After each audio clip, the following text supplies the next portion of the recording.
Hi, I'm Glenda Hyatt, a middle-aged white woman with short red hair and blue eyes, and I'm wearing a bright orange blazer. I am using my iPad to communicate. I'm a Master's of Applied Science student at Queen's University in Kingston, Ontario, although I am actually located in Surrey, British Columbia, where I am privileged to live, work, and play on the unceded, ancestral territory of the Kwantlen, Katsi, and Semiahmoo peoples. Today, I welcome the opportunity to present on the topic, Equity in Communication, Workplace Universal Design. Imagine you are advancing as planned in your chosen career when an injury or illness leaves you unable to verbally communicate as you do today. Your other abilities, skills, and knowledge remain intact. Does your employer accommodate you on your current advancement track? Or create another position for you, better suited to your diminished communication ability, but beneath your expertise and at a lower pay grade?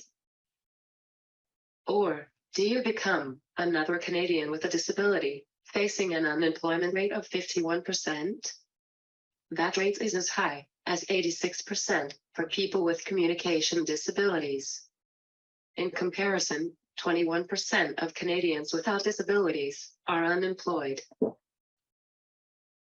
To provide context about this segment of the disabled community, the prevalence of speech disability in Canadian adults 15 years old or older is 1.9%, nearly 4 times the number of Canadians with a developmental disability. Some speech disabilities occur early in life, such as with cerebral palsy or autism spectrum disorder, while others are acquired later in life, such as after a stroke or with multiple sclerosis or oral cancers. Unique barriers to employment leave this group financially dependent, socially isolated, and personally unfulfilled. A method is needed to assist employers in understanding how to effectively include people with communication disabilities into the workplace. The United Nations Convention on the Rights of Persons with Disabilities, signed and ratified by Canada, recognizes communication as a human right. We all know that people with mobility disabilities have a right to physical access within the built environment, and, in the same way, people with communication disabilities must have communication access, the means, supports, and opportunities to communicate effectively. Both the Employment Equity Act of 1995 and the recently enacted Accessible Canada Act aim to identify and remove barriers in employment. To comply with the ACA, employers will need to adapt in recruiting, retaining, and promoting these Canadians by January 1, 2040. Universal design is a proactive mindset approach benefiting all in the workplace and decreasing the need for individualized accommodations for employees with disabilities. Further research is needed to consider how communication access can be extended to a universal design approach. The Six Sigma Engineering, data-driven quality strategy, define, measure, analyze, design, verify, will be used to apply universal design principles to promote equity in employing people with communication disabilities. The overall objective of this 2-year project is to develop a universally designed framework to enhance the processes of recruiting, retaining, and promoting individuals with communication disabilities. The short-term objective is to understand the current state of affairs in terms of employers' awareness and knowledge of communication disabilities and the barriers to employment within the employer's purview. In terms of work to date, the first step, defining or identifying barriers the employer can control or influence, has been completed. A systematic review was used to answer the research question, what are the barriers and facilitators to accommodations in the workplace for adults who use augmentative and alternative communication, or AAC. In this study, which is currently in the publishing review process, 17 studies met the inclusion criteria. However, most of those studies were conducted in the United States and had small sample sizes that did not represent the diversity of the AAC community, which limits generalizability.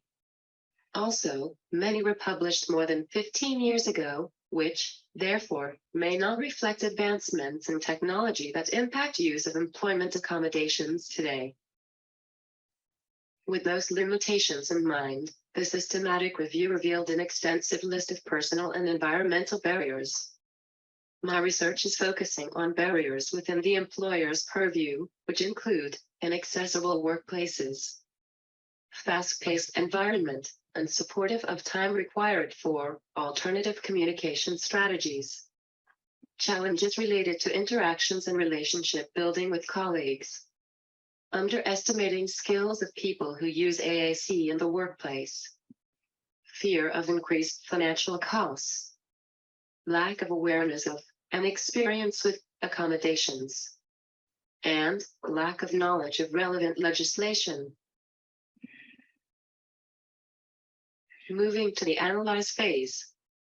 In response to recent social injustice events, the Privy Council Office of Canada, the department that supports the Prime Minister and Cabinet, issued a call to action on anti-racism, equity, and inclusion in the federal public service on January 22, 2021. 90 deputy heads responded by letter, detailing the action their organizations have taken to date. A sample of 29 letters was analyzed to determine actions undertaken to increase inclusion. It is important to view these letters as a snapshot in time, rather than as detailed reports of accessibility and inclusion initiatives undertaken. Also keep in mind that private and many public sector employers have been legally obligated to accommodate employees with disabilities up to the point of undue hardship for the past 26 years.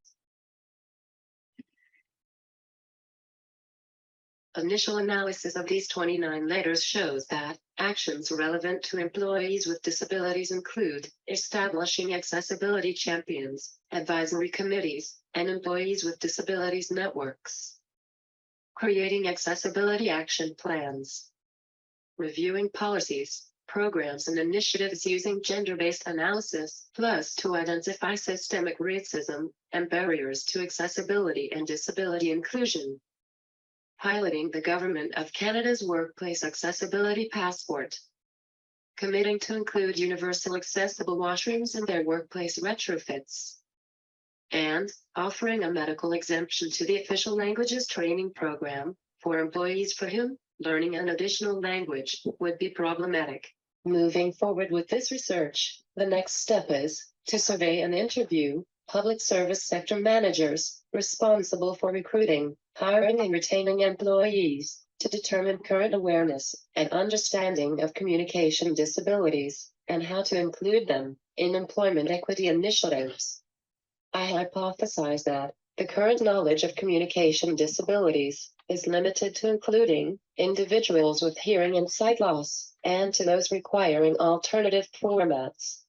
As the medium-term objective is to create tools to use in recruiting, hiring, and retaining people with communication disabilities. At the design stage, a framework with explanatory materials will be developed. And, lastly, feedback will be elicited from people with communication disabilities and their allies on the framework and accompanying materials to verify the content accurately and appropriately reflects their unique barriers when seeking employment. Necessary revisions will be made in an iterative manner. Nearly 500,000 Canadian adults are living with speech disabilities. Developing a universal design strategy to promote equity in employing these individuals would tap into an underutilized labor pool. Increasing the employment rate of this segment of the disabled community could result in thousands of Canadians with communication disabilities being employed, increasing financial independence, meaningfully contributing to society, and, hence, improving their overall quality of life. I'd like to acknowledge, this research is funded by Government of Canada's Accessibility Standards Canada Research Grant. If you have any questions, feel free to email me at glendalwh@gmail.com. Thank you.